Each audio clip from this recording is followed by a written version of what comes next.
Nomenclature of alcohols continued. As previously mentioned, when we are naming alcohols, the main chain is the longest chain that is bonded to the OH group.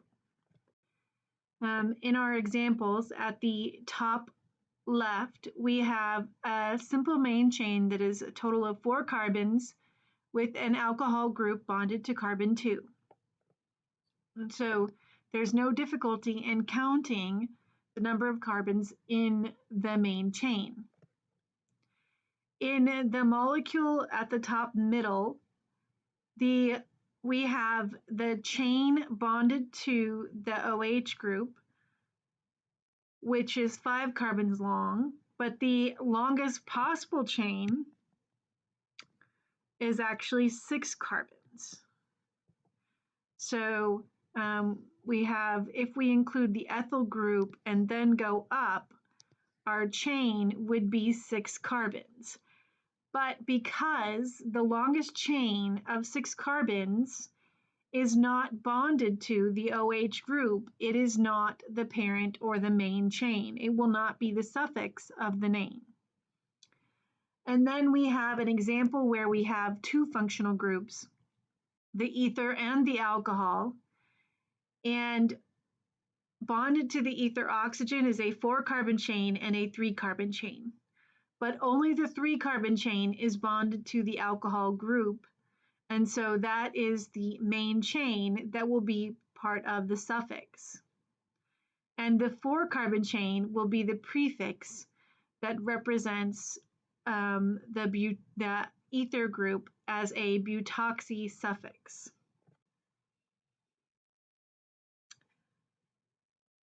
So,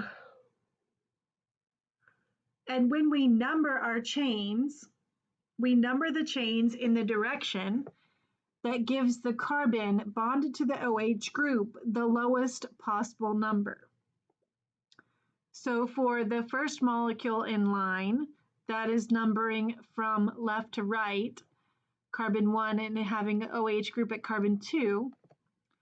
For the middle molecule, because the OH group is bonded at the right of the molecule, carbon 1 will be at the right of the molecule and will number from right to left. And the same thing for the top right molecule, the ether and alcohol group molecule. Because the alcohol is bonded to the carbon at the far right, we start numbering from right and to the left, so that the carbon bonded to the OH group has the lowest possible number.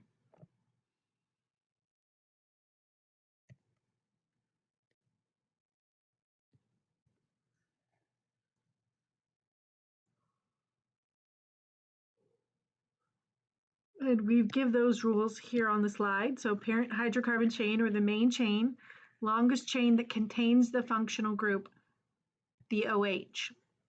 The number the chain in the direction gives the functional group OH the lowest possible number. Okay, so continuing our nomenclature of alcohols with some new examples, we have when we have 2 functional groups on an alcohol, or we have an alcohol molecule that has substituents on our other carbons.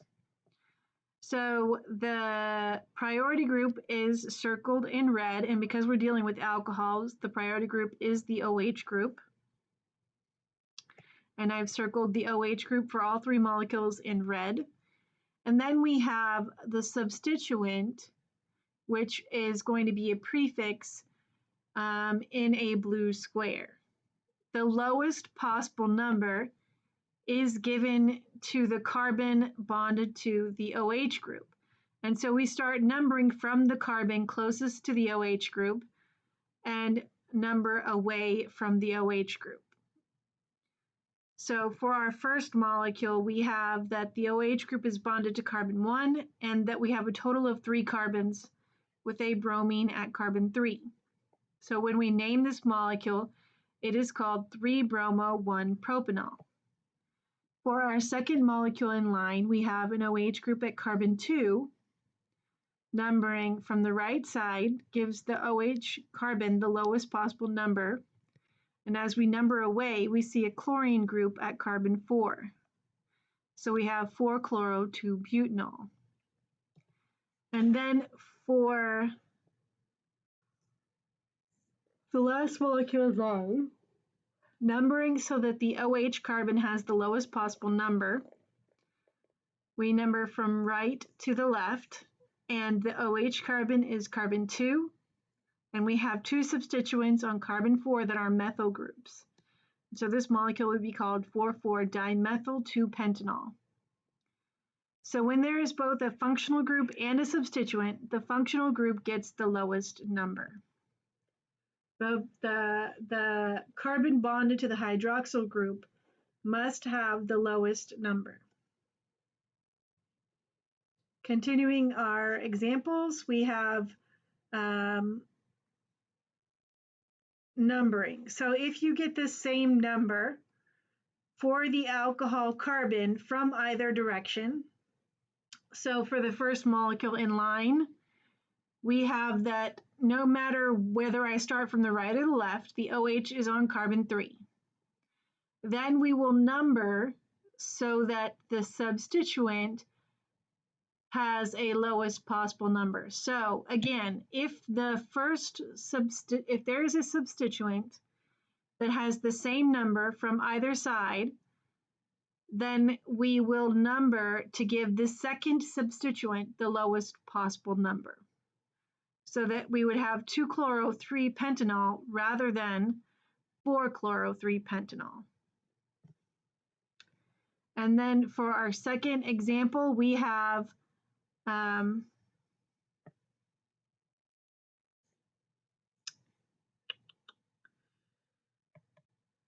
a 7 carbon molecule with an OH group at carbon 4, and carbon 4 is going to be carbon 4 whether I number from the right or the left. And so I will start at the right because that will give the methyl substituent a lower number than if I start from the left. And then I'm going to do some erasing here. So, erase.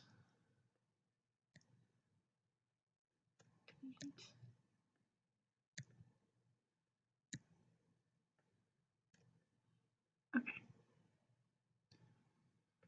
So looking at the last molecule in the line, the cyclic hexane, we have that the carbon bonded to the OH group is always going to be carbon 1 in a cyclic structure,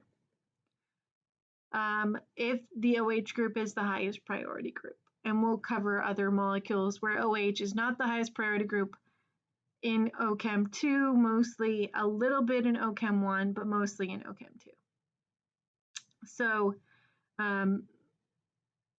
usually OH will be carbon 1 in a cyclic structure, and then we will number away from the OH carbon to give any other branches off of the ring the lowest possible number. So that if the OH carbon is carbon 1, the carbon between the methyl group and the OH group is carbon 2, and the carbon containing the methyl group is carbon 3. So that we have 3-methyl cyclohexanol. And because it's understood that the OH group will always be at carbon 1 on a cyclic alkane that is an alcohol, we don't have to put a carbon number for the alcohol group. You are simply supposed to know that the alcohol is at carbon 1. So this is 3-methyl cyclohexanol.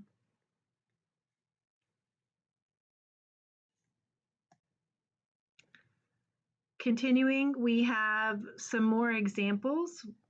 So we have a, when there is more than one substituent, we are, again, just like other times, we're going to list them in alphabetical order. So numbering so that the OH carbon has the lowest possible number. It's at carbon 2. Numbering away, we have a 2 carbon group at carbon 4. And 2 carbon is called ethyl. And then we have a bromo at carbon 7. B is before E in the alphabet, so this would be called 7-bromo 4-ethyl 2-octanol. Then we have a cyclopentanol. If the alcohol is at carbon 1, the 2 methyl groups will be at carbon 3 and 4, whether I go clockwise or counterclockwise away from the OH. So the numbering is the same in either direction, and it doesn't matter which direction I number in, I will get the same name. And so this molecule will be 3,4-dimethyl cyclopentanol. And then we have a cyclohexanol with the OH carbon at carbon 1. We number away to give the ethyl and the methyl group the lowest possible numbers. Again, an ethyl is a 2 carbon group.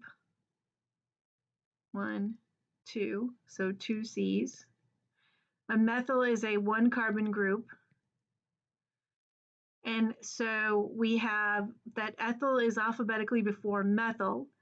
When we list this, we will say 2-ethyl 5-methyl cyclohexanol.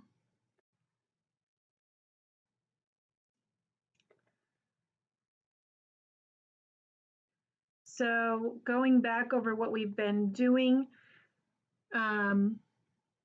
so in summary, we'll have our substituent as a prefix, which is a branch off of the carbon that is not the functional group alcohol.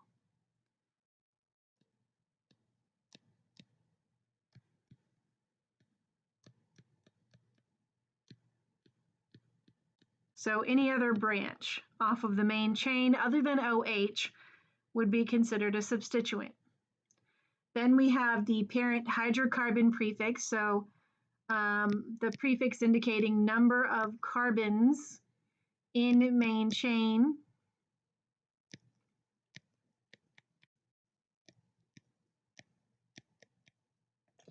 And then we have the functional group suffix, which for an alcohol is going to be OL.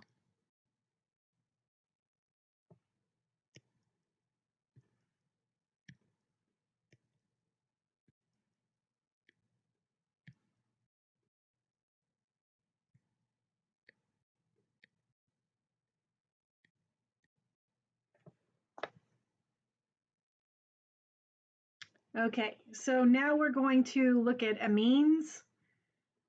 This is the last type of functional group that we're going to name for this chapter, and then we're going to be looking at structure material. We're going to start with determining whether an amine is tertiary, secondary, or primary. And this is not the same as determining whether a halide is tertiary, secondary, primary, a hydrogen is tertiary, secondary, primary, or an alcohol is tertiary, secondary, primary. All of the previous ones, the designation as primary, secondary, tertiary was dependent on the carbon atom that was bonded to the H, the halide, or the oxygen. In the case of amines,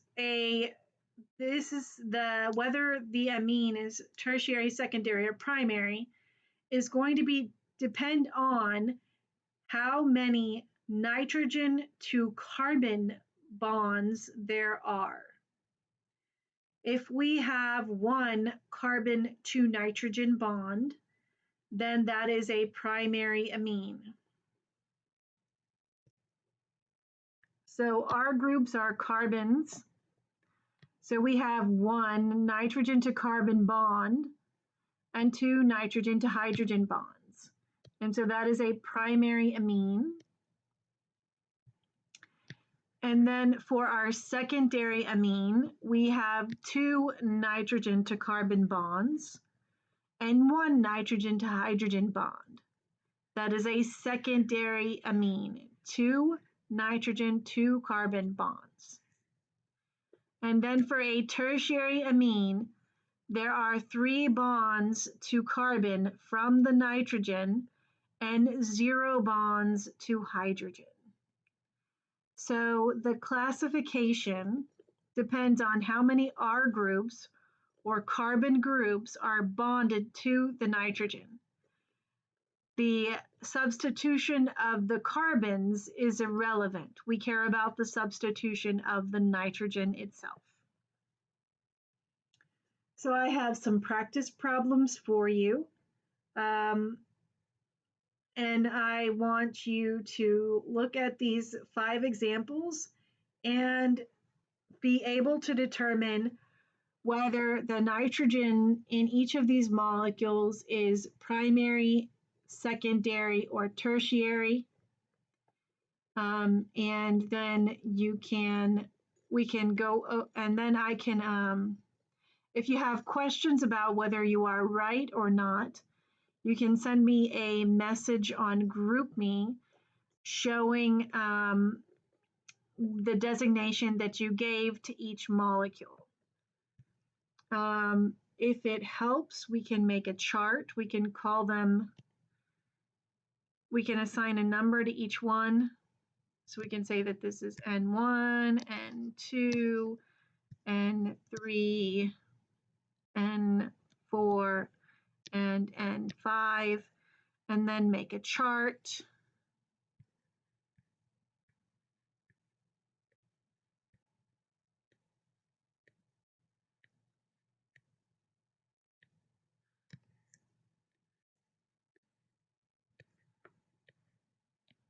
And in the second column, what you would do is say the substitution. So is it primary, secondary, or tertiary? That's an OR. Can't accept it.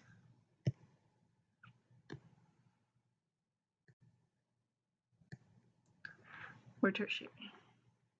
So just next to the nitrogen, write whether it's primary, secondary, or tertiary. And that is dependent on how many nitrogen to carbon bonds there are present.